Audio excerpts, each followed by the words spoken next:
Buenas tardes. Empezamos más. Bueno, bienvenidos y muchas gracias.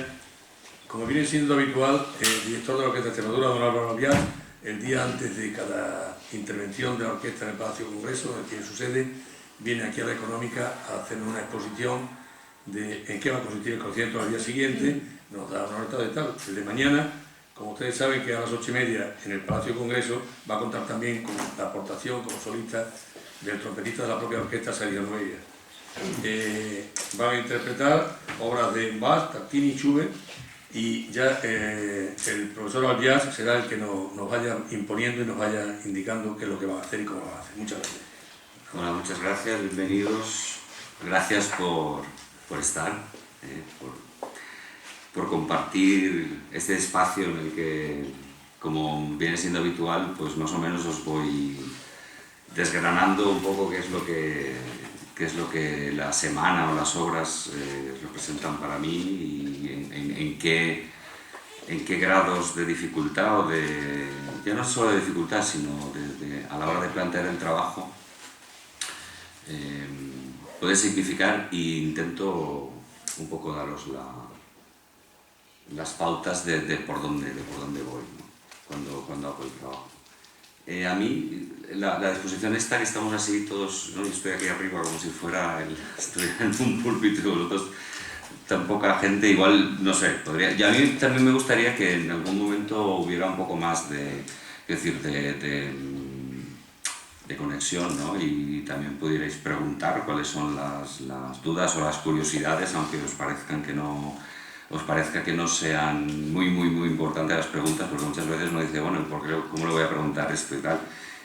Sí que es interesante que lo compartamos, porque al fin y al cabo la orquesta lo que pretendemos es que el acercamiento a la vivencia del concierto, ¿no? que será mañana, pues sea de la manera más próxima posible. Y muchas veces la propia exposición, ¿no? de conferencia, que tampoco es una conferencia, para mí son más bien unas charlas, dificulta el que haya una interacción un poco entre vuestras inquietudes o curiosidades y lo que yo os pueda contar de lo que las obras representan a la hora de montarlas. Yo más o menos sí que voy a hacer una exposición, ¿no? como casi siempre suelo hacer, de lo que ya como os he dicho al principio, de lo que las obras son un poco para mí. Tenemos un programa con un tinte un poco especial. Primero porque la primera parte es una primera parte que normalmente no es de uso normal en las salas de concierto. Pero voy a pasar una cosa esta. No es de uso normal en las salas de concierto, porque la música barroca, digamos que se va interpretando cada vez más, pero es una música que normalmente está lejos de la estructura de una orquesta sinfónica grande, ¿no? El hecho de escoger la música barroca como parte de la primera parte fue por el sentido en el que al hacer la programación yo pensé que tenía un poco la orquesta que tocar todos los palos, por llamarlo de alguna manera. Es un buen ejercicio para la sonoridad de la orquesta, es un buen ejercicio para la orquesta. Ustedes encontrarán que la orquesta es una orquesta distinta a la orquesta que encontrarán en la primera parte. Primero por el número de gente que tocará, porque es menor, es una orquesta más pequeña, y por la utilización de los instrumentos, ¿no? ¿Por qué el utilizar o por qué el destinar música de este periodo a una programación? Primero yo pienso que porque la música en sí ya es del interés, ¿no? Y después porque es una franja, ¿no? Sobre todo en la segunda mitad del siglo XVIII, justo en la mitad, ¿no? Que es cuando se produce, no en la segunda mitad del final, sino justo en la mitad del siglo XVIII es cuando la mayoría de esta música se produce, en la que la orquesta como concepto empezaba a aparecer, ¿no? Toda la música anterior que se escribe para conjunto, el conjunto es una cosa que no acaba aún de cristalizar del todo. Muchas veces los añadidos que tiene la sección de cuerdas son añadidos distintos. Con esto me refiero, hay una sección que es el bajo continuo, que digamos que el bajo continuo es lo que organiza toda la parte rítmica y armónica de lo que se escucha. Y después las voces superiores muchas veces no son las mismas exactamente, ¿no? Pueden estar escritas a 2 partes de violín, pueden estar escritas a 3 partes de violín. Y después hay una parte central que se escribe que se llama un ripieno, que es una parte que completa la armonía y el ritmo de lo que se escucha. Claro, esto así, no sé si ustedes acaban de entender cuál es la diferencia entre, por ejemplo, la escritura que 30 años después o 40 años después hace Mozart, con el mismo instrumento, ¿no? Que es con las cuerdas. Digamos que si ya por estructura, en la composición barroca, toda la parte rítmica y armónica que desarrolla el discurso es como una especie de estructura cerrada, ¿no? Hay un instrumento, o suelen haber instrumentos de tecla, que son instrumentos polifónicos, que son los que desarrollan la parte rítmica. En este caso nosotros contamos con un clave, y al clave se le suman otros 2 instrumentos de cuerda que normalmente después tienen otro papel, que es el contrabajo, que en aquella época ni tan siquiera se llamaba contrabajo, se llamaba violone, porque era el violín más grande, ¿no? Eran bastante más pequeños de lo que son ahora. De hecho, en las orquestas, digamos, tradicionales, como la orquesta normal, como la orquesta de Extremadura, no tenemos violones, ¿no? Ni se tienen violones, porque sonarían muchísimo menos de lo que suenan ahora, ¿no? Y el cello también estaba dentro de esta estructura de lo que es el bajo continuo. A veces se le sumaba también el fagot, e incluso en otras, depende de épocas, depende de la obra, se le podía sumar incluso un archilaúd, que es un laúd con un mástil enorme que tiene la capacidad de hacer, también es polifónico en sí mismo, tiene un sonido más reducido. En música de un carácter religioso, el clave a veces se sustituye por un órgano. Es decir, eso es una estructura fija. Y después las voces se escribían normalmente para los instrumentos melódicos agudos, ¿no? Que son los violines. Y como les he dicho, había siempre una parte central destinada a las violas, normalmente, que es el ripieno, son las voces intermedias. Pero eso podía cambiar constantemente. Como les he dicho, podía estar escrito a 2 voces intermedias, a 3 voces agudas.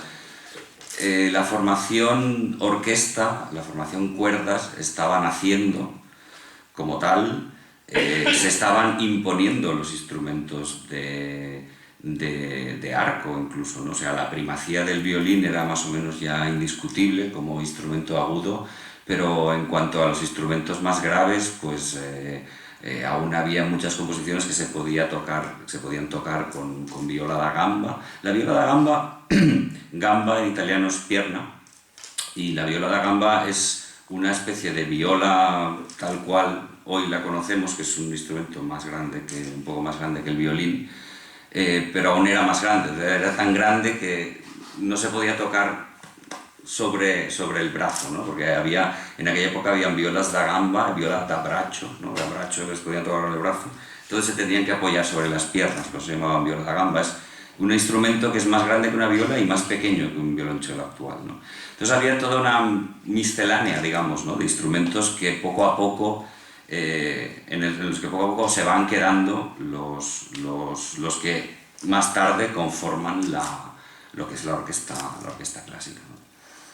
¿Qué decir de los instrumentos de viento? Los instrumentos de viento no es que no existieran, bueno, algunos ni existían en aquella época. Por ejemplo, el clarinete era un instrumento que si existía tenía digo si existía, porque sí existían precedentes, pero tenía un uso absolutamente popular, ¿no? Para la música de calle, digamos, que se tocaba por la calle, para otro tipo de música. Y normalmente las cuerdas estaban acompañadas, las cuerdas agudas estaban acompañadas por los oboes, que eran básicamente el instrumento que casi siempre está doblando a las cuerdas en la música barroca. Las flautas tenían una utilización muy esporádica, en algunas obras sí que las hay, pero no era un instrumento habitual. Y en cuanto a los metales, pues se podía ver todo tipo de combinaciones, ¿no? Pero casi nunca todos a la vez, conforme hoy por hoy conocemos la orquesta sinfónica. Tenemos un grupo con 4 trompas, otro grupo con 2 trompetas, un grupo con 3 trombones, todo esto junto. Yo prácticamente les puedo decir que no conozco una obra barroca en la que todo esto junto esté, ni incluso una obra clásica en la que todo esto junto esté. Ya tendremos que irnos a principios del siglo XIX, que es un poco la obra que cierra el programa de mañana, que es la Sinfonía Grande de Schubert. También los que estén habituados a escuchar a la orquesta verán que mañana visualmente verán que hay una diferencia evidente, también, que es la disposición distinta de la orquesta. Van a encontrar la parte grave de la orquesta, los chelos y los contrabajos situados a la izquierda, a mi izquierda, a su izquierda, si están sentados, cuando normalmente están a la derecha. Y la primera línea de la orquesta son los primeros violines y después a mi derecha estarán los segundos violines, ¿no?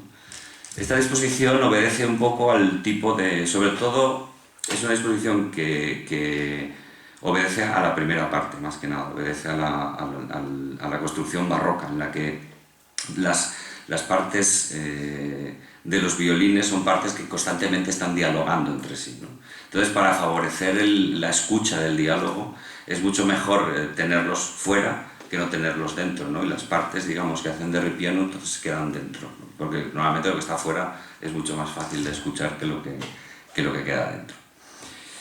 Bien, esa es un poco la explicación así técnica, ¿no? de lo que hay. La suite Bach,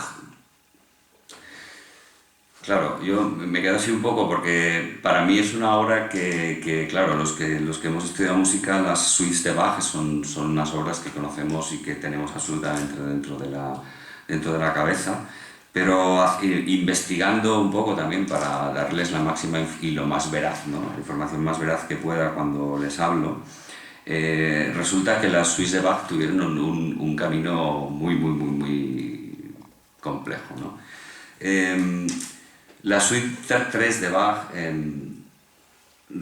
digamos que tiene que agradecer su prevalencia, y ya no es solo la 3, sino el conjunto de las 4 suites, a un número que es el aria, que es uno de los números más famosos que hoy en día nosotros podemos reconocer como música clásica. Voy a intentar enchufar un mecanismo, siempre traigo mecanismos extraños que después no sé si funcionan o no, pero voy a intentar que funcione para recordarles qué es el aria de la tercera suite de Bach, y de ahí empecemos un poco a desarrollar, ¿no?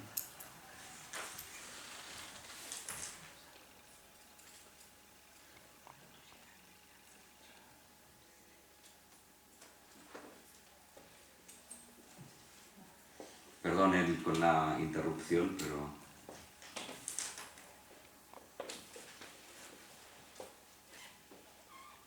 ¿Puedo hacer una pregunta? Sí, claro. Así ya empezamos. A ver, claro, como quieres romper el hielo. Sí. A ver, yo tenía entendido, a mí me gusta muchísimo la música barroca y he escuchado mucha música barroca, que era más interesante escuchar cualquier obra barroca con una orquesta barroca, es decir, hacer uso de los instrumentos originales o nuevos, pero de los originales. ¿Hay mucha diferencia entre escucharlo con una orquesta tradicional o escucharlo con una orquesta barroca o no? Bueno, mucha diferencia, hay diferencia. ¿Cuál es, básicamente? Y ese es el sonido que se produce. O sea, los instrumentos de cuerda, digamos que viven una especie de metamorfosis o de transformación. Cada vez se les exigía al propio instrumento que sonara más, y toda una serie de cambios que han sufrido o han experimentado los instrumentos de cuerda han sido para que tuvieran más sonido. ¿Cómo se ha hecho esto? Se ha hecho modificando la propia fisonomía del instrumento, ¿no? Los instrumentos de cuerda tienen una parte interna, o sea, lo que es la caja de resonancia, tienen una varita que une la tapa de abajo con la tapa de arriba, que se llama alma. Esta alma en la época barroca era un palo muy fino, un palito muy fino, porque las cuerdas de los instrumentos estaban hechas, menos la cuerda más fina, estaban hechas de tripa natural, o sea, tripa natural que se dejaba secar y después se recubría y tal, y la presión de las cuerdas era menor. Esto significa que los arcos también eran distintos. Al pasar el arco, al producir el sonido era un sonido mucho más tenue, muchísimo más tenue. Sonaban, hablando de decibelios, sonarían con muchísimos menos decibelios, ¿no? Los instrumentos de cuerda, poco a poco, al transcurso del tiempo, conforme la instrumentación ha ido cambiando y ha ido cambiando las exigencias de las partituras, han cambiado el tipo de cuerdas. Hoy por hoy todas las cuerdas que utilizan son metálicas. El alma es muchísimo más grande, las cuerdas soportan muchísima más presión y las tapas de los instrumentos soportan mucha más presión para que produzcan mucho más sonido, ¿no? Entonces, cuando se escucha barroco con una agrupación formada por instrumentos de aquella época o con instrumentos porque muchos de los violines que hoy en día existen son de aquella época. Lo que ocurre es que están, digamos, modificados, ¿no? Pero si a un violín cualquier violín de la orquesta le cambiáramos las cuerdas de metal que tienen ahora, no digo de metal, pero son exactamente de metal, ¿no? Y se le pusieran cuerdas de tripa y se tocara con un arco barroco, inmediatamente, perdón, el resultado sonoro sería totalmente distinto. Y claro, si todo eso es toda una agrupación, pues evidentemente el resultado es distinto. Hoy en día hay que hacer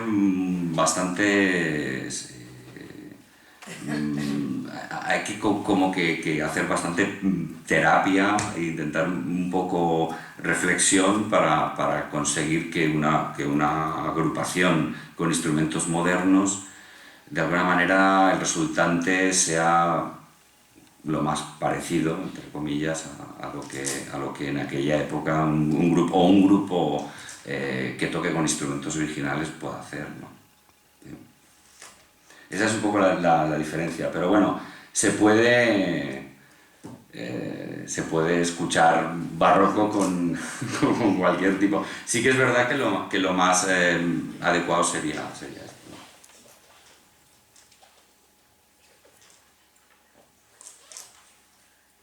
Bueno, voy a ver si esto funciona.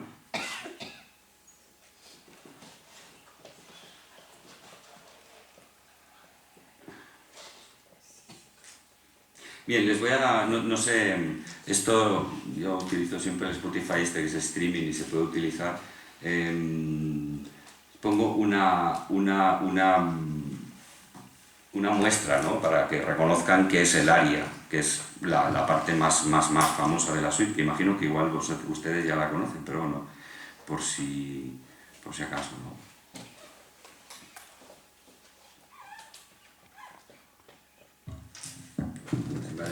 Aria de la suite número 3.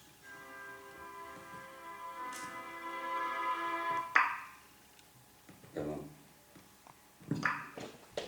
No sé qué dice.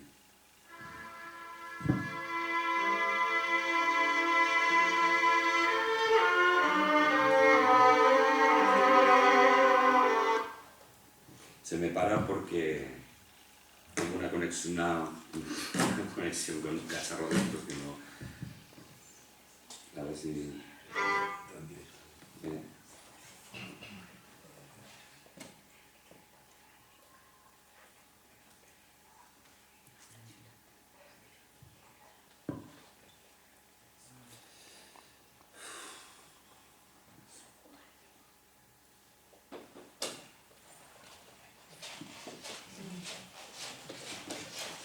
sé cuál es. Nosotros tenemos líquido, si lo conoces, sí, ¿Sí?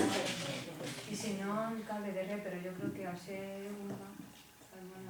Tú, a ver si puedes coger la wifi. ¿Cuál es? RSA. Sí.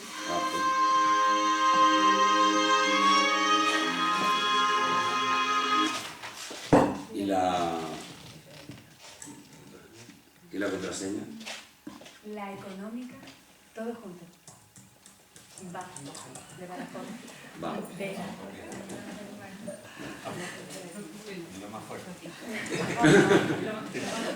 Ya lo saben todos, si quieren conectarse en wifi.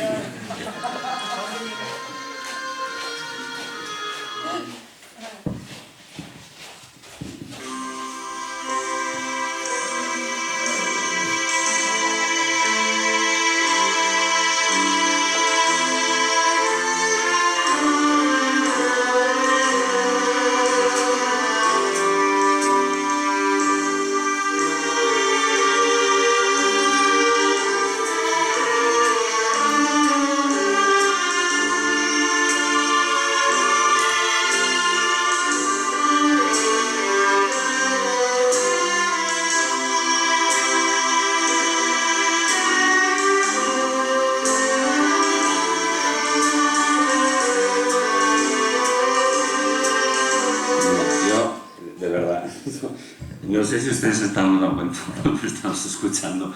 O sea, la música la reconocen, ¿no? Imagino que sí. Pero aquí en el Spotify a mí me sale cualquier cosa, porque está saliendo una con, no sé si lo escuchan, con un bajo de batería, ¿no? Bueno, no tiene nada que ver con lo que escucharán mañana. Bueno, simplemente era porque reconociéramos... voy a hacer un ejercicio y es seleccionar antes de venir, porque si no... Bueno, porque reconocieran cuál es el fragmento en cuestión que tiene su historia. Es decir, el aria, el aria tuvo una vida propia, ¿no? Igual como hoy en día la sigue teniendo, ¿no? Porque mucha gente reconoce esta pieza y no sabe que pertenece, no sabe que es el segundo movimiento de la suite orquestal número 3 de Bach, ¿no? Igual como mucha gente reconoce el Aleluya de Händel, ¿no? La Aleluya famoso, y cuando viene el Mesías, pues mucha gente va al concierto, siempre que lo dirijo, mucha gente va al concierto por escuchar el Mesías, y el Mesías llega a la hora y 40 minutos de que empezó, o sea, el Aleluya llega a la hora y 40 minutos de que empezó el Mesías, ¿no? Y mucha gente allí diciendo, bueno, ¿cuándo va a llegar el Aleluya, no? Porque prácticamente llega ya cuando está al final. O sea, son fragmentos que superan el conjunto en el que se enmarcan, digamos, ¿no? Esto le ocurrió con la suite de Bach, le ocurrió al aria, que es esta de la que acabamos de escuchar, y a la bandinerie del aria número 2, que es a ver si tenemos la suerte de no escuchar una sin batería.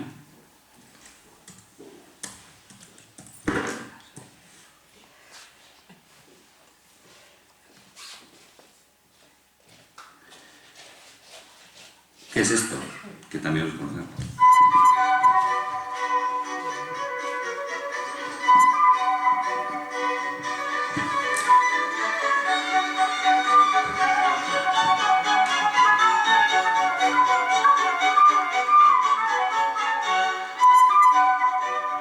Bien, estas dos piezas sobrevivieron a...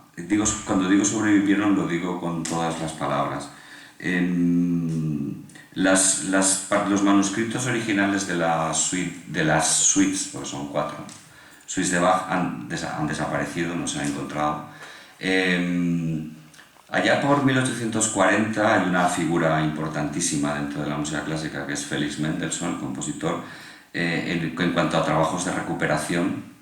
En este caso, recupera y reestrena, digamos, toca la suite número 3, ¿no? Porque Felix Mendelssohn tuvo digamos, estuvo muy ligado a la ciudad de Leipzig, Bach estuvo también muy ligado a la ciudad de Leipzig, fue cantor, cantor es una especie de maestro de música municipal de la ciudad, y él tomó en valor y en consideración la obra de Bach, y entonces empezó a tocar la música. Estamos hablando de 1840, son 100 años después de que Bach compusiera la música. ¿Qué ocurrió? La suite, el área, perdón, de la suite, obtuvo fama porque el área de la suite está en re mayor, ¿no? Que es una altura, digamos. Si ese re mayor se baja a do mayor, baja un tono, es posible tocarlo con la cuarta cuerda del violín. Entonces, en aquella época, sobre todo en los 1860 y tal, todo el tema del virtuosismo y de la figura de un poco de músico solista de espectáculo estaba muy de moda, ¿no? Tenemos ejemplos: Paganini, Liszt, Chopin, ¿no? Eran una especie como de show. Entonces, hubo un violinista que hizo un arreglo para tocarlo con la cuarta cuerda, toda la melodía del área de la suite de Bach. Entonces el área comenzó a tener fama. Hay cosas que hoy en día nosotros tenemos muy asumidas, pero que en aquella época eran absolutamente distintas, porque nosotros hoy por hoy, porque reconocemos la música y podemos acceder a ella, pues simplemente como estamos haciendo ahora, ¿no? Accedes a internet, o te compras un disco, antes cuando no existía internet, y escuchas. En aquella época no se podía escuchar nada si no se hacía en vivo o si no se tocaba. Entonces, claro, esa es también una de las razones del por qué antes había muchísima más gente que tocaba instrumentos que no ahora, o podía llegar a tocar instrumentos a un nivel doméstico, ¿no? En casa, hacer música de cámara, etc. Y es una de las razones del por qué las piezas famosas han tenido toda suerte de arreglos para dueto de cello con piano, de violín con piano, de violín y flauta, o sea, el área de la suite y la bandinerie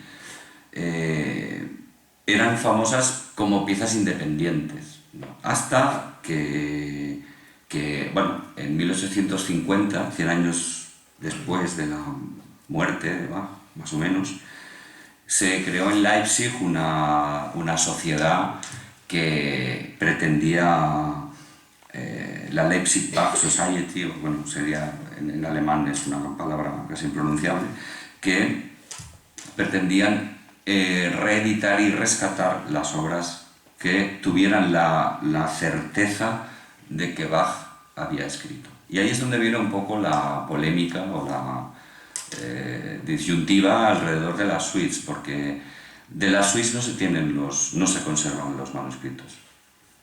Las suites se reencontraron en un montón de papeles y eran casi una especie de ejercicio que Bach componía para sus alumnos. O sea, los ensambles que tenía él en su escuela, las suites orquestales, se supone que eran piezas para ser tocadas por alumnos, en realidad. Porque los conciertos instrumentales que tuvieron mayor fama y reconocimiento son los que se conocen, o los que nosotros hoy en día conocemos como conciertos de Brandenburgo, pero no así las suites orquestales. Entonces, lo que a nosotros nos llega, lo que ustedes y nosotros tocaremos y ustedes escucharán mañana, o puede tocar cualquier orquesta, es un estadio de las suites tal cual se han encontrado, pero no se sabe si... Porque claro, él las iba adaptando constantemente a los alumnos que tenía. Eso significa, esta suite, por ejemplo, está escrita para 3 trompetas, 2 oboes, continuo y las cuerdas, tal cual les he explicado antes. Puede ser que tuviera 3 alumnos aventajados, tuviera 3 buenos trompetas y dijera, bueno, pues vamos a hacer esto así. Pero en otro momento podía tener, no sé, en lugar de 2 oboes, 4 y 2 flautas, y hubiéramos conocido una suite de Bach totalmente distinta, hubiera hecho otra readaptación totalmente distinta de la partitura. Entonces, nadie tiene la certeza de en qué estadio exactamente está lo que nos ha llegado. Si es un estadio ya definitivo, la última revisión, digamos, o si es a lo mejor una primera revisión que hizo, esto continúa siendo hoy por hoy un misterio. Estos misterios de la música clásica, ¿no? que la hace De tal manera, o sea, el tema llegó a tal punto que en 1850, cuando se forma la sociedad en Leipzig, alrededor de Bach, no publican las suites, porque no consideran que estuviera fehacientemente probado que las hubieras escrito Bach. Porque a lo que llega no es un manuscrito de Bach, lo que llega es unas partituras para ser tocadas, escritas por no se sabe quién, pero no por Bach, ¿no? Esto sí que se sabía por la caligrafía, etc.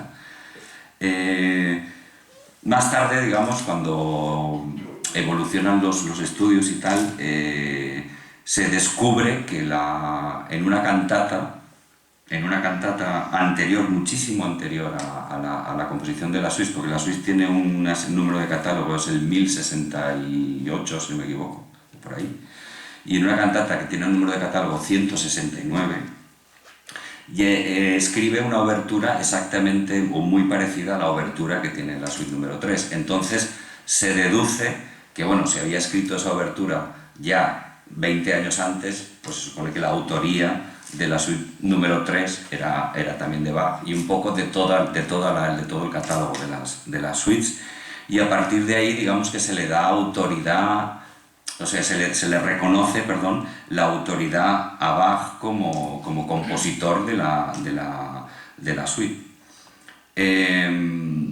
Aquí hay otra cosa también curiosa que me gustaría comentarles al respecto de la música tal cual. Yo creo que esto no sé si alguna vez les he comentado, ¿no? Al respecto de qué música se utilizaba, qué música se usaba y qué música no se usaba, ¿no? Porque eso yo creo que es una cosa bastante curiosa, porque en aquella época, en época de Bach, por ejemplo, la música que se escuchaba era la música que se producía en ese momento. Claro, ahora hablamos, 100 años después de Bach, Mendelssohn recupera la música de Bach. Eso es un hecho histórico, y era una práctica absolutamente inhabitual, el que alguien estuviera escuchando música de un tipo que la había compuesto hacía 100 años. Algo que hoy por hoy es absolutamente normal, porque hoy por hoy el 99% del contenido de un concierto es música que se ha compuesto hace bastantes años. En aquella época era algo absolutamente excepcional, solo se consumía la música que se hacía en aquel momento, ¿no? O sea, eso es un poco para situarnos y que veamos que el hecho es bastante extraordinario, ¿no? De que Mendelssohn un poco fue el que inició toda la cultura o el hábito del rescatar autores o rescatar obras que no habían tenido una difusión suficiente en su época, porque normalmente hoy por hoy una obra, no sé, se lee que es excepcional y que el Don Giovanni de Mozart, la ópera, se representará 12 veces, ¿no? Es decir, era súper excepcional, porque normalmente se representaba 3-4 veces. Iba fuera, iba a un cajón, y cuánto se habrá perdido, ¿no? Se lleva a un cajón y si en ese cajón la cosa seguía y después se encuentra, vale, pero si no se encuentra, pues la música prácticamente desaparece. Es una cosa totalmente distinta al hábito que hoy en día tenemos, ¿no? Una suite orquestal, ¿qué es, básicamente? Bueno, es un poco el antecesor de lo que después deriva en una sinfonía, con algunos matices muy excepcionales, pero suite en sí significa, normalmente es una suite de danzas, y las hay, ¿no? Por ejemplo, en la suite que escuchamos nosotros mañana hay una gavota y 2 gavotas, una detrás de otra, hay un bourrée y hay una giga. Y hay el segundo movimiento, está escrito air en inglés, que no es una danza, es decir, es algo como excepcional, ¿no? Que en una suite escribiera un aria, cuando normalmente se escribían en los conciertos, ¿no? Es un movimiento lento, normalmente reservado a las cuerdas, y tal. Pero bueno, las suites pueden tener pueden entrar dentro de la suite cualquier tipo de danzas, ¿no? Minuet, passe-pied, rondó, etc. Y no tenía ninguna estructura fija. De hecho, suite hoy en día se conocen como suites orquestales, pero se la llegó a nombrar de muchísimas maneras. Se le llegó a nombrar partita orquestal. Partita también es una sucesión de números de danza, pero normalmente escritos para instrumento solo, ¿no? En Bach, por ejemplo, son muy famosas las partitas para violín, por ejemplo, ¿no? Y las suites también normalmente tenían una escritura para un instrumento solo. En este caso se decide nombrarlo suite para diferenciarlo de la obertura para orquesta francesa. Esto, bueno, que es más o menos lo mismo. O sea, es una obertura que empieza casi siempre con una parte lenta, tiene una parte rápida y acaba con una parte lenta, tiene 3 partes, ¿no? Lento, rápido al centro, más movimiento, lento. Una obertura que abre y cierra, que se encuentra no solo en la suite número 3, en cualquier suite, en cualquier obertura de orquesta barroca, que después, digamos, esta parte tripartita degenera o evoluciona hacia lo que conocemos como el primer movimiento de sinfonía en forma sonata, ¿no? Que es lo que después se escucha en todo el sinfonismo ya a partir de la época clásica. Y después una sucesión de danzas prácticamente sin ningún orden. Solían acabar con la danza más rápida, normalmente en este caso es la giga. La giga es la danza que más utiliza Bach en todas sus suites, partitas, etc. He tenido la curiosidad de buscarlo y Bach escribió 42 gigas distintas en todo su corpus, digamos, orquestal. Escribió Bourrée en las 4 suites para orquesta y escribió 26 gavotas en toda su... Yo había escrito, simplemente tenía la curiosidad de buscar esto, pero no he buscado todos los passe-pieds, etcétera, minuet que podía haber escrito.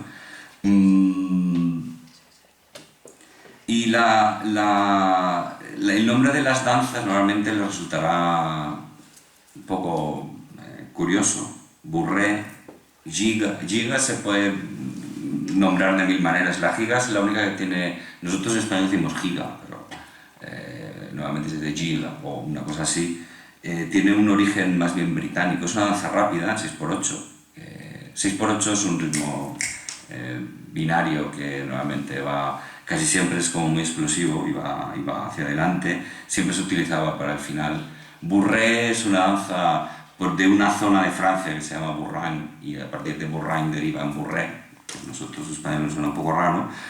Y gavota también es porque por un pueblo francés se llama Gabot, que a partir de ahí deriva la danza, etc. Casi todas las danzas tienen nombre francés porque la nación que realmente desde el siglo XVII ha hecho muchísimo por la danza y ha utilizado la danza constantemente ha sido Francia, ¿no? Y es la que, digamos, ha intelectualizado todo el tema de la danza. Esto sería tema para una charla más larga.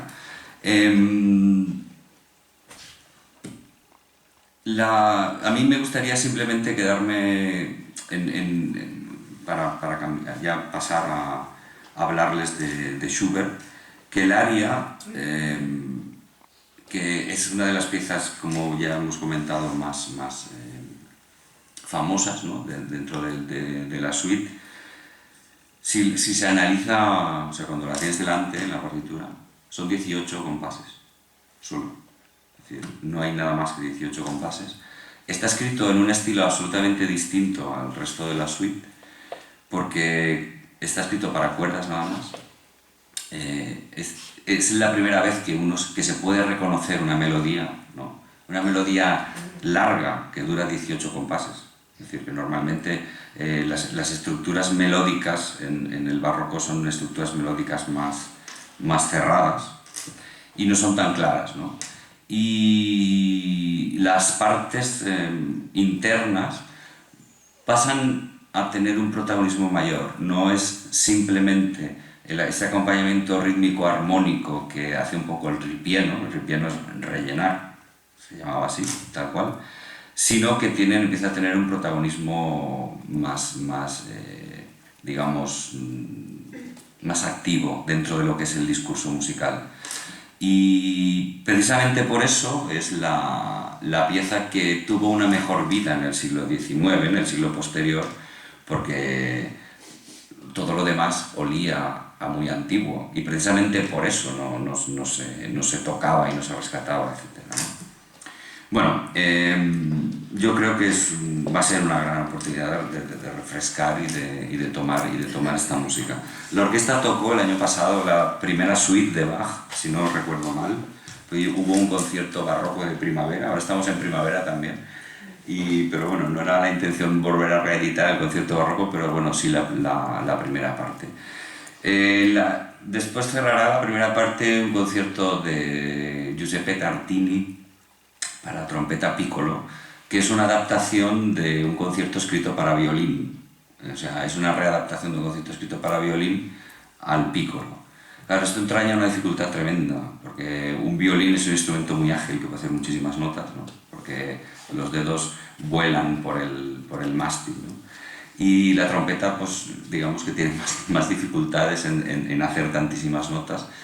Sin embargo, bueno, es una pieza muy virtuosística, la verdad, y que digamos que empezó a tener vida a partir del siglo XX, ¿no? En la adaptación para trompeta, digamos, para trompeta pequeña, porque antes ese concierto siempre era un concierto que se había destinado al violín. Tartini es un compositor italiano que fue básicamente, como muchos en aquella época, un gran estudioso del violín. Era conocido como violinista, como profesor de violín, como escritor de tratados de violín, como pedagogo. Digamos que su vida giró absolutamente en torno al violín. Tiene una obra famosísima que digamos que es por la que más se le reconoce, escrita para violín, que se llama El Trino del Diablo, que es de un virtuosismo extremo, ¿no? Hay una leyenda que dice que Tartini en realidad tenía 6 dedos en la mano izquierda en lugar de 5 y podía tocar porque los violinistas tocan con 4, ¿no? El dedo grande va por detrás del mástil y tocan con 4, pero en realidad dicen que para poder tocar la obra esta del Trino del Diablo se necesitarían 5 dedos, o sea 6 dedos, ¿no? El de atrás y 5 de la tremenda complejidad que tiene. Y bueno, y ahí hay muchísimas historias que podemos estar, porque bueno, hay leyendas, historias en las que nos cuentan que en realidad fue el diablo el que se le presentó en un sueño a Tartini a los pies de su cama y le dictó la obra y él la escribió y todas estas cosas, ¿no? Que bueno, ahí están, ¿no? Ahí están. La pieza es una pieza... verán que dura exactamente la mitad que la obra de Bach, que la suite. Dura unos 10-11 minutos, una obra breve, fresca, rápida, o sea, con muchísima energía y, digamos, con pocas pretensiones, entre comillas, ¿no? Simplemente es una obra de virtuosismo que tampoco busca ningún desarrollo intelectual, etc., ¿no? Es una obra que yo creo que les va a gustar, además muy curiosa de escuchar con una trompeta pequeña, además con un trompetista excelente, ¿no? como Sergio. Vamos a lo grande del concierto, que es la grande de Schubert. A mí, cuando preparaba un poco la charla, estaba pensando en la distinta utilización del elemento, digamos, folclórico, por llamarlo de alguna manera.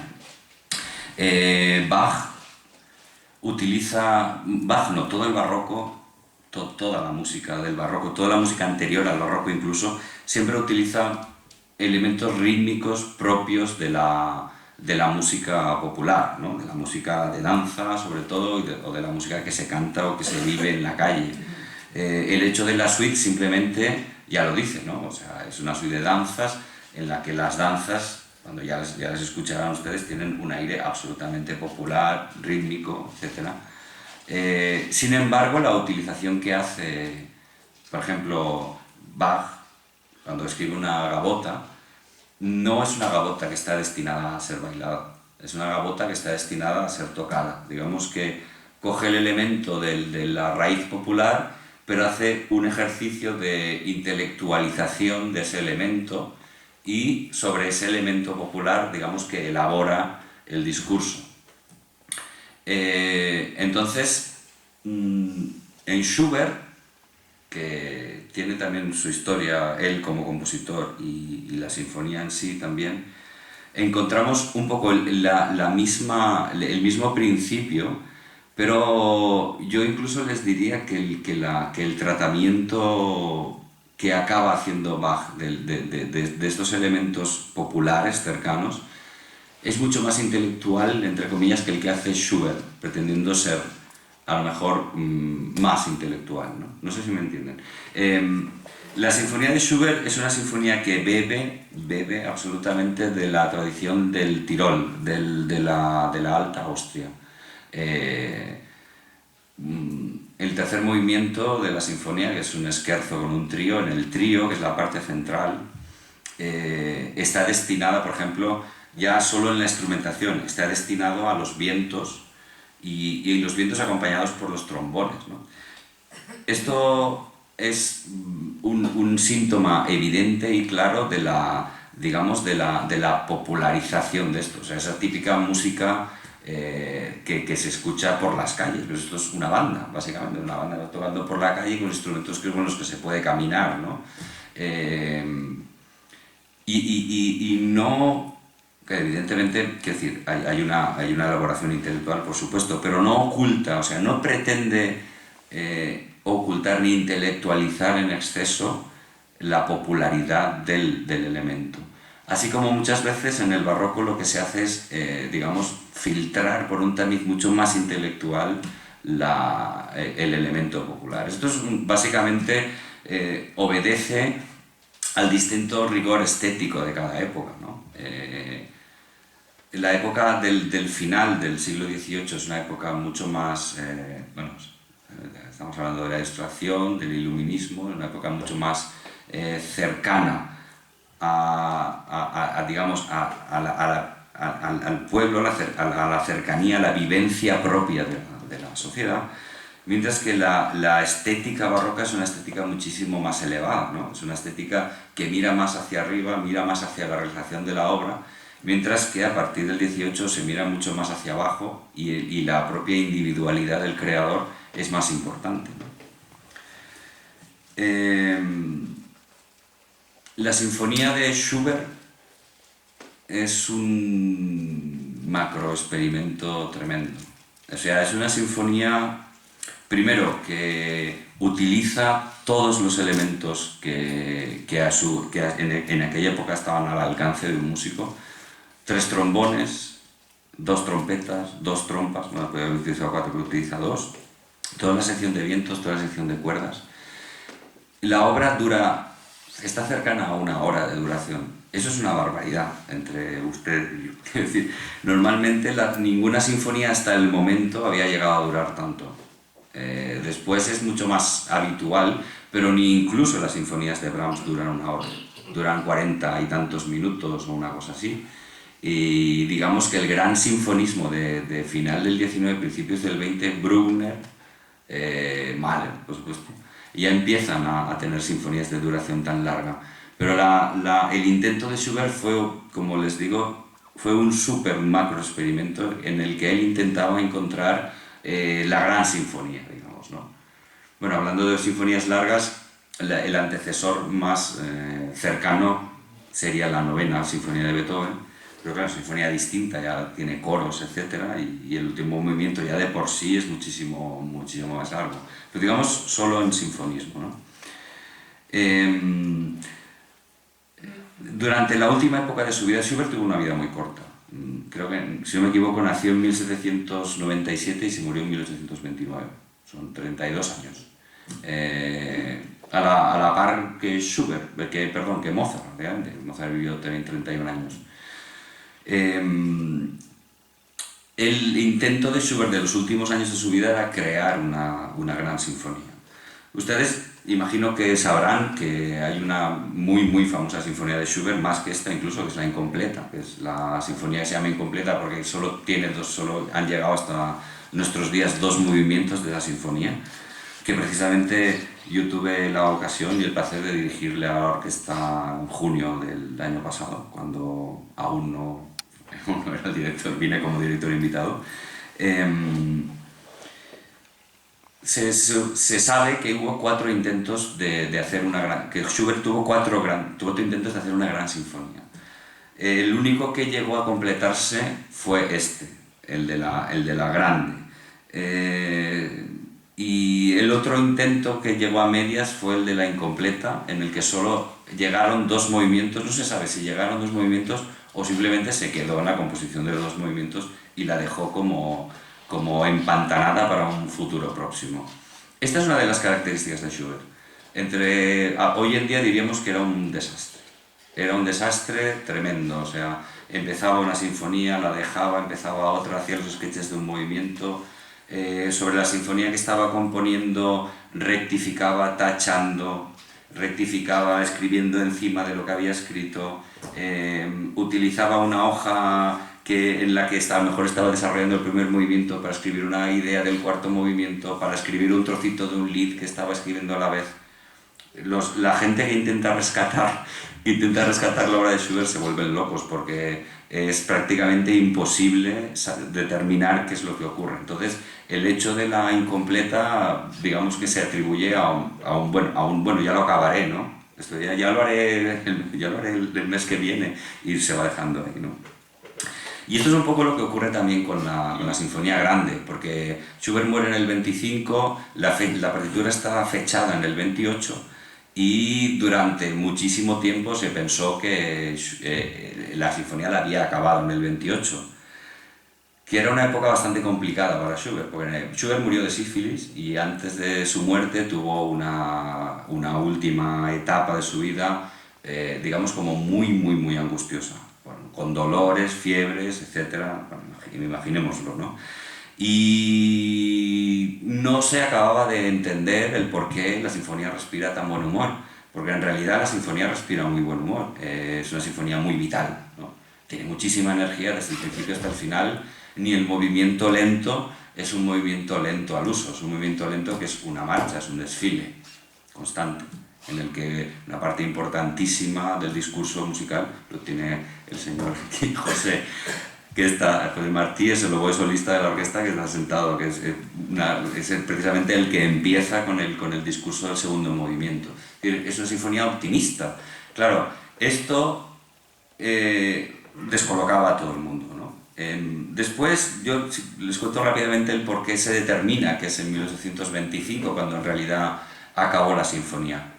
Primero, porque fue una época en la que Schubert estuvo viajando cerca de la Alta Austria, Salzburgo, etcétera, Tirol, todo esto que les he comentado antes de la parte central del tercer movimiento, con las bandas, etcétera, con este sonido popular, digamos, y después la propia energía y vitalidad de la sinfonía, que está muy cercana a una época feliz, que fue precisamente 1825, que son 4 años antes de su muerte, pero digamos en la que Schubert estaba viviendo una buena época, estaba de gira con un barítono muy amigo suyo, estaba teniendo mucho éxito como compositor, se reconocía su valor como compositor, se escuchaba su música, tenía buenos ingresos, que en aquella época era bastante raro, pero digamos que le iba muy bien. Y entonces sí que responde un poco digamos, al carácter general de la Grande. ¿Cómo determinan que escribió la sinfonía en 1825? Y si la escribió en 1825, ¿por qué escribió Schubert en el manuscrito marzo de 1828? ¿No? Bueno, pues es un poco curioso, porque en este desastre que les he comentado que era, él acabó la sinfonía. A todo esto, él nunca escuchó esta sinfonía. Él se murió en el 29 y la sinfonía se estrenó en 1838. O sea, se estrenó 13 años después de que se hubiera compuesto, y aquí aparece otra vez Mendelssohn, aquel que recuperaba, ¿se acuerdan cuando les he comentado antes? Mendelssohn dirigió el estreno de la sinfonía esta de Schubert, precisamente. O sea, Mendelssohn es una figura que reaparece constantemente y es un poco... En este caso, en este programa, es el nexo, ¿no? Un poco entre Bach y Schubert, entre el principio y el final del concierto. Bueno, simplemente por hasta 1970, o sea, hace relativamente poco tiempo, yo ya había nacido, no se determina que Schubert escribió esta sinfonía en 1925, y es por la tinta que se encuentra en el manuscrito. O sea, por la tinta y por la clase de papel que utiliza en el manuscrito. Simplemente por eso. porque se hizo un estudio sobre el tipo de papel. Claro, el tipo de papel en aquella época, hoy en día las imprentas lanzan el papel pautado, tal, pero en aquella época, dependiendo de dónde estaba el pentagrama, o sea, las 5 pautas, ¿no? Las 5 líneas para escribir la música, y dependiendo de qué tipo de separación tenían entre las líneas, de qué tipo de papel era, de qué pasta estaba hecho, incluso los papeles de música tenían todos un sello de quién lo había hecho y tal. O sea, por eso se determina la edad de muchas obras, ¿no? Exactamente determinando de dónde es la procedencia del papel y qué tipo de papel, incluso el tipo de tinta. Entonces se determinó por esto que las obras de Schubert de 1825, las que sí se saben que son de 1825, responden a un tipo de tinta y a un tipo de papel en el que responde el original de la obra de Schubert, que es algo... A mí me parece fascinante, es un poco un CSI, ¿no? de las obras de música, ¿no? Pero ¿por qué Schubert escribe marzo de 1828 cuando digamos, en el manuscrito que nos llega a nosotros? Pues eso es por una razón muy sencilla. Schubert quería que le publicaran la sinfonía, quería estrenar, quería escucharla, no la había escuchado. Esto un poco atiende al desastre que era, es decir, él la acabó, la dejó, a los 2 años dijo, bueno, esto aquí está, a ver si alguien me lo publica y alguien lo toca, y dice, claro, en aquella época, si él escribía que había escrito la sinfonía en 1825, dirían, esta sinfonía tiene 3 años, nadie la ha tocado, ¿por qué? Entonces dijo, bueno, esto es muy fácil, voy a poner que la acabo de componer, y después en marzo de 1828. No consiguió ni que se la publicaran, ni escucharla, pero fue por un intento de refrescar la obra, ¿no? De darle, digamos, actualidad, simplemente por eso. No sé, a mí todas estas cosas la verdad es que me parecen siempre como muy curiosas, ¿no? Porque realmente definen y un poco nos dan idea de cuál era, primero, la vida de un compositor, de un músico, ¿no? En aquella época, que tiene absolutamente unas características muy distintas a las que hoy en día puede tener, y lo que era la vida ¿no? En todos estos avatares que los pobres compositores van viviendo y tal. Claro, la herencia de Beethoven es absolutamente manifiesta. Beethoven es un... Brahms decía que Beethoven es como un gigante del que estás oyendo constantemente las pisadas detrás de ti. O sea, Brahms tardó 41 años, a los 41 años sacó su primera sinfonía para ser tocada. Se decidió a sacar su primera sinfonía. Ahora nos parece una edad razonable, pero en aquella época era un tipo muy mayor, ya con 41 años, porque normalmente la gente vivía muchísimo menos, ¿no? Entonces, Brahms decía esto, ¿no? Dice, es una tortura estar escuchando constantemente las pisadas de un gigante, o los pasos firmes de un gigante como Beethoven detrás de ti siempre, ¿no? A Schubert le pasa un poco lo mismo, o sea, la herencia es absolutamente... la herencia estilística está ahí, quiero decir, hay muchísimos momentos. Hoy precisamente en el ensayo ha habido un momento en el que estábamos viendo el último movimiento y un músico de repente ha enlazado una de las melodías del último movimiento con la melodía del cuarto movimiento de la novena de Beethoven, porque hay muchísima similitud de unas melodías con otras y es algo que resulta evidente. El intento por hacer una gran sinfonía, la obra, digamos que tuvo muy mala vida. Cuando fue estrenada en 1838, hay una anécdota que cuentan, entre otras cosas nunca sabe uno si es verdad, pero bueno, contarlas pues está bien, ¿no? Porque da un poco de idea también. Cuando se estrenó, estaban leyendo el primer movimiento y un violín de repente se levantó de la orquesta y dijo, ¿cuándo vamos a escuchar una melodía? ¿No? Porque la sinfonía empieza sin una melodía definida, sobre todo lo que es la... Sí, al principio la hay, es decir, hay una melodía que abre absolutamente la sinfonía, pero cuando empieza el allegro, que digamos que es la parte... tiene una introducción lenta, un poco a la manera que les comentaba antes de la abertura de la suite de Bach, tiene una introducción lenta, y después llega la parte del allegro. En la parte del allegro no hay una melodía reconocible, es una especie de juego rítmico constante, una especie de pum, putum, putum, putum, putum, putum, putum, putum, putum, en el que no se escucha una melodía, ¿no? Y un violinista dijo, ¿cuándo vamos a escuchar una melodía? Una de las que nos da un poco el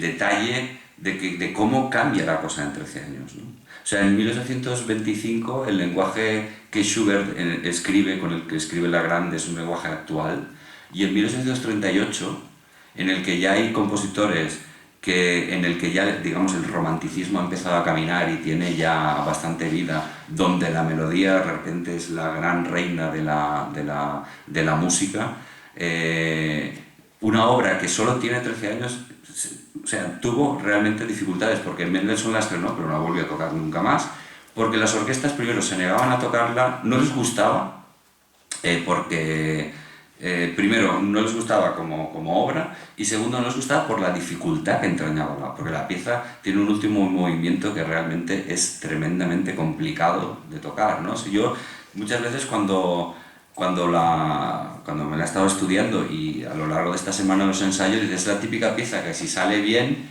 la gente dice, "Bueno, está muy bien", ¿no? Pero y si sale mal, enseguida se nota, porque, digamos, no tienes un resorte. Es una pieza de unas dimensiones enormes, largas, durante el tiempo, cansada de tocar.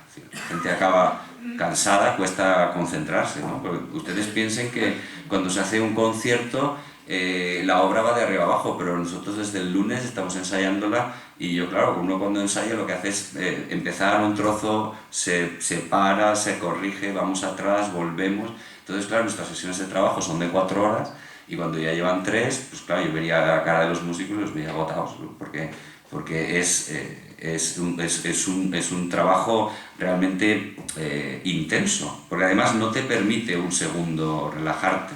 No permite ni a la orquesta ni al director. Quiero decir, es una obra en la que la exigencia está llevada, digamos, a un término bastante alto, sin que lo parezca. Que esta es otra de las cosas, ¿no? Sin que lo parezca, porque bueno, uno la escucha y dice, pues está esto muy bien y tal, pero no parece que sea una obra complicadísima, como cuando a lo mejor uno escucha una obra de Mahler, ¿no? Y dice, ¡guay, vaya tela, esto es grandioso, distinto, muchísimos instrumentos, muchísimos colores, muchísimas dinámicas, y yo les aseguro que hay trozos de Mahler que son mucho más fáciles que la Sinfonía de Mañana, ¿no? Es decir, técnicamente de montar, de hacer entender, es una sinfonía muy compleja. Entonces tuvo muy mala vida, digamos, durante el siglo XIX es una sinfonía que fue, digamos, barrida, ¿no? Alejada de las salas de conciertos, no entraba dentro del repertorio de las orquestas, etc., hasta que, bueno, ya llegó, digamos, su venida, vino al día en el momento entró todo el concepto historicista. Es decir, cuando me refiero a historicista me refiero a la recuperación de música antigua. Esto ocurre ya no de música antigua, sino de música que se había escrito antes, ¿no? Es que, claro, nosotros, música antigua es otra cosa. Que esto ocurre en finales del 19, principios del 20, ¿no? Cuando realmente el conservatorio o los conservatorios se instauran como tal, aparece la disciplina de la musicología, de la historia de la música, del estudiar que había pasado antes y tal, y digamos que la sinfonía ahí tiene su vida. Yo espero que les guste muchísimo la sinfonía. A mí la verdad es que me gusta. Pues les tengo que decir que la mala vida que tiene, yo no sé si es por la mala fama, ¿no? Porque hay obras que nacen ahí con una especie de luz rara, sigue teniendo mala entre las orquestas normalmente, ¿no? Hay muchos músicos que dicen, La Grande de Schubert, tal. Es una sinfonía que tiene su complejidad. Yo creo que es mucho más agradable de escuchar desde la audiencia o desde el podio incluso, que desde la parte de tocar, ¿no? Porque anticipa muchas cosas, ¿no?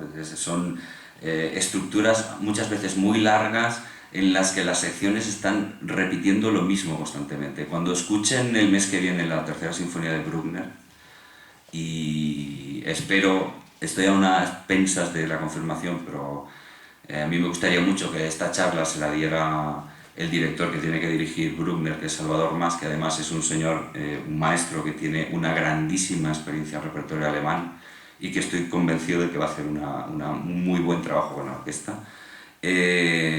Un poco anticipa al Bruckner. Bruckner es un compositor digamos, de secciones largas, de construcción sólida. Schubert, por ejemplo, esta sinfonía repite muchísimas veces secuencias de 3. Secuencias de 3 significa os presento una cosa, 1, os la vuelvo a presentar, 2, y ahora os la vuelvo a presentar por tercera vez para que os enteréis de lo que os he dicho antes. Nunca lo repite exactamente igual, pero digamos que a oídos lo que te queda al final es la sensación de haber escuchado algo realmente construido con solidez, ¿no? Con base, con unos buenos pilares de hormigón, digamos. No es una estructura endeble, en absoluto. Como seguro tienen ustedes la impresión cuando escuchen la obra de Tartini de que la estructura es absolutamente volátil, porque lo es. Es decir, es una cosa como que no pesa, está en el aire siempre. Y Bach tendrán también una sensación más estable, pero no llegarán a notar esta estabilidad que seguro notarán en Schubert. Y nada más. Yo por mi parte simplemente me gustaría, lo haré mañana también, porque es una circunstancia que pasó el mes pasado y yo la verdad es que me chocó mucho y simplemente hacer la reflexión de que, bueno, hoy hubiera estado con nosotros Gaspar, ¿no? Que es seguro, porque además él venía a todas las conferencias, venía a todos los conciertos, estaba siempre, ¿no? Alrededor de la música en Badajoz. Y simplemente hacer la reflexión de que, bueno, la vida muchas veces nos tiene guardadas estas desagradables sorpresas. Yo precisamente en el último concierto que dirigí, cuando acabé, él era un fan de Bach. A mí me lo decía constantemente, a mí lo que me gusta es Bach, a mí lo que me gusta es Bach. Yo tengo muchas ganas de que llegue el concierto de abril para escuchar la tercera suite de Bach. Y bueno, el destino quiso que no estuviera, que no lo iba a decir, ¿no? En fin, simplemente tener un recuerdo para él, porque bueno, la verdad es que si hubiera muchas personas como él con ese apoyo constante a la cultura y a la música, pues nosotros estaríamos también mucho más agradecidos. Y gracias por su asistencia. Y bueno, si tienen alguna curiosidad, duda, pregunta. Yo tengo una. Sí. La sinfonía de Bruckner va a ser todo nada más que eso, no va a tocar más la tercera de Bruckner. No. Yo lo he visto en el papel. Que no Sí, no viene en el papel. Bueno, también aprovecho y les anuncio. ¿Es larguísima? No, es larguísima, sí. Pero sí. Les cuento dos cambios que van a ver, ya que estamos, se los anticipo. El próximo concierto que está en el programa programado que dirige Miguel Romea, no lo va a hacer Miguel Romea por complicaciones absolutamente ajenas a su voluntad. Él lo hubiera querido, estoy completamente convencido de que tampoco, no tiene nada que ver, son circunstancias laborales, digamos, no tiene nada que ver con su salud, que afortunadamente es muy buena. Y lo va a hacer Rubén Jimeno, que es un director, hoy por hoy el director titular de la Orquesta Sinfónica del Vallés, y además la temporada pasada ya estuvo también con la orquesta. Y el programa, bueno, mañana vendrá anunciado ya en el programa de mano, es distinto, no se hace la Sinfonía de Kalimnikov en la segunda parte, porque esta circunstancia ocurrió hace muy poco tiempo. La Sinfonía de Kalimnikov es una sinfonía muy difícil, no encontrábamos a ningún director que se supiera eso y si lo pudiera estudiar en tan poco tiempo, ¿no? Entonces ahora la octava de Borsak, que bueno, es una sinfonía absolutamente de repertorio y preciosa, ¿no? Y en el programa de la tercera de Brunner dura sobre 1 hora y 20 minutos, una cosa así. Claro. Sí. No es suficiente, es larga, pero no es lo suficientemente larga como para que... lo que pasa es que cuando se hizo la programación, pues como se hizo tan rápida y en unas circunstancias que vino todo muy apretado, no había un Salvador más, el director, decidido que haría antes, y antes la orquesta hará una obertura de Schumann, la obertura de Manfred de Schumann, que son unos 15 minutos, una cosa así, y después vendrá la sinfonía. Sí. Nada, decir que Gaspar estará con Sir Colin Davis hablando por el Sí, seguro. Seguramente. Bueno, ¿tiene alguna...? Yo no me voy a resistir a hacer una pregunta. Sí, así me gusta. Quizás digo porque, bueno, no sé, si para los que estamos aquí, pues ya vamos un poco forzados de tiempo. Sobre todo No, yo tengo ninguna prisa. Bueno, pues después de escuchar la charla, como usted ha dicho, entre comillas, magistral sin comillas, yo le haría una pregunta corta y, si es posible, pues con una respuesta corta.